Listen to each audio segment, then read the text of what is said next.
होळीमध्ये काही बुरा न मानो होली आहे, सगळे त्याचा आनंद घेतात, प्रत्येक वेगवेगळ्या पद्धतीने आनंद होतो. पण आमचा रंग भगवा भगवा काय करतोय अक्षय, भगवा रंग ज्याला आवडेल त्याने थांब सोबत यावं. आणि या भगवा रंग हा हिंदुत्वाचा रंग आहे, भगवा रंग हा वैश्विक आहे, भगवा रंग हा सनातन हिंदू धर्माचा हा वैश्विक रंग आहे. आणि त्यामुळे हा भगवा रंग कुणाचा विश्वास करणारा नाही, तर सगळ्यांना सोबत घेऊन जाणार. त्यामुळे ज्यांना कोणाला वाटेल त्या भगव्या रंगामध्ये जाऊन निघावं आणि सोबत यावं, अशा प्रकारच्या सगळ्यांना शुभेच्छा.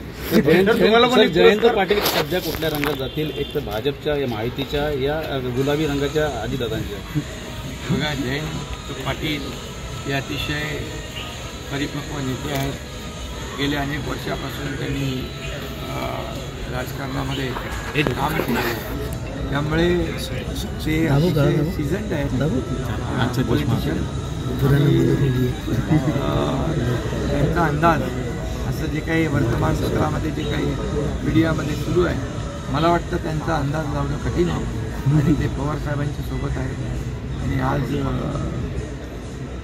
आमच्या विरोधी पक्षात जरी लोक कमी असले, विरोधी पक्षाचा नेता बनणे इतकी वेळी संख्याबळ नसलं तरी विरोधकांना आम्ही अंडर एस्टिमेट करत नाही, विरोधकांना कमजोर आम्ही समजत नाही. शेवटी सत्ताधारी पक्ष आणि विरोधी पक्ष ही रथाची दोन चाक आहे. आणि म्हणून बाळासाहेबांचं सांगणं असायचं, चांगल्याला चांगलं म्हणा. आणि आम्ही जर सरकार चांगलं काम करतो तर चांगलं म्हणा, जिथं काही चुकत असेल तर नक्की तिथे सूचना करा, अशी आमची भूमिका आहे.